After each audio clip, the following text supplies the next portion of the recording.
ప్రసన్నకి ఈరోజు ఎక్కడికి వెళ్ళినా అందరూ మాట్లాడుతున్నారు. తర్వాత కొంతమంది పెద్దలు కొంతమంది మాట్లాడుతూ ఈ విషయాలు తెలియజేస్తే మీరు మహిళలకి మీ ఇంట్లో మహిళలకి చెప్తే జరుగుతుంది, వాళ్ళు మిమ్మల్ని వేరే రకంగా చూస్తారని మాట్లాడారు. ఈరోజు మహిళలంతా ఏం మాట్లాడుతున్నారు? ఏ అపార్ట్మెంట్లో కానీ ఎక్కడ కూడా ఏం మాట్లాడుతున్నారు? నెల్లూరు ప్రశాంతంగా ఉండే వాతావరణాన్ని ఈ రకమైనటువంటి దౌర్జన్యాలు, దమనకాండలు, దొమ్మీలు చేస్తారా? ఇది కరెక్టేనా?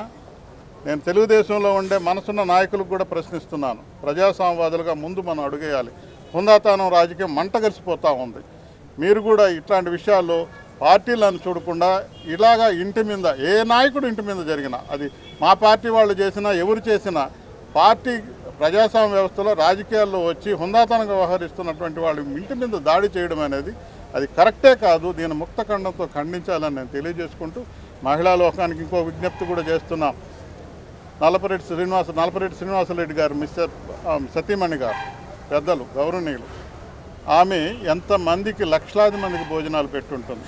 ఏ టైంలో వచ్చినా అందరికీ భోజనం పెట్టి పంపించేటువంటి అన్నపూర్ణ మాత ఆమె ఇంట్లో ఉంటే అసలు ఊహలకు కూడా అందని విధంగా ఎప్పుడైనా రాజకీయాల్లో నెల్లూరు జిల్లాలో ఈ రకంగా జరుగుతున్న వాతావరణం ఎప్పుడైనా ఉందా? అందులో ఈ కుటుంబంలో ఇట్లాంటి వాతావరణం దమనకాండ దత్తను ఊహల్లో కూడా ఊహించదు. ఒక్కసారిగా షాక్ అయిపోయారు. మేమందరూ నాయకులు వచ్చినా కూడా ఆ షాక్ నుంచి ఆమె కోలుకోలేకపోయారు. బాధేసింది, నాకు చాలా బాధేసింది. వాళ్ళ కుటుంబాన్ని అభిమానించే వ్యక్తిగా ఆ తల్లి ఎక్కడ కూడా కూర్చునే వాతావరణం కూడా లేకుండా చేసి పెట్టారు. ప్రతి చిన్న వస్తువుని మరి మారణాయుధాలతో తీసుకొని సుత్తులు కూడా తీసుకొని వచ్చారు. సుత్తులు తీసుకొని వచ్చి పగలగొట్టారు. ఎక్కడ కూర్చునే అవకాశం లేక ఆ తల్లి రెండో కొడుకు కుమారు ఇంటికి పడుకోవడానికి పోతుంటే ఏమి దౌర్భాగ్యం, నెల్లూరుకి ఏం దౌర్భాగ్యం తెచ్చారు. పేరుకు పెద్దలుగా చెప్పుకుంటున్నారే, ఏ దౌర్భాగ్యం తీసుకొచ్చారు నెల్లూరు రాజకీయాలకి అని చెప్పేసి బాధేసింది అనుకోండి. నేను మనవి చేసుకుంటాను. మహిళలందరికీ మీకు ఆమె తల అన్నపూర్ణ తల్లి కనబడదా?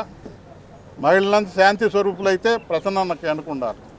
మహిళలందరూ అన్యాయాన్ని ఖండించే వాళ్ళైతే ప్రసన్న కుటుంబానికి వెనుకుండాలని ఈ సందర్భంగా తెలియజేసుకుంటూ, ఇప్పటికే ఉన్నారు ఎక్కడ వెళ్ళినా మహిళా లోకం ముక్తకంఠంతో ఖండిస్తుంది. పెయిడ్ వర్కర్స్ కాకుండా నిజమైన మనసుండే మహిళలందరూ కూడా ఈ దమనకాండని ఖండిస్తున్నారు.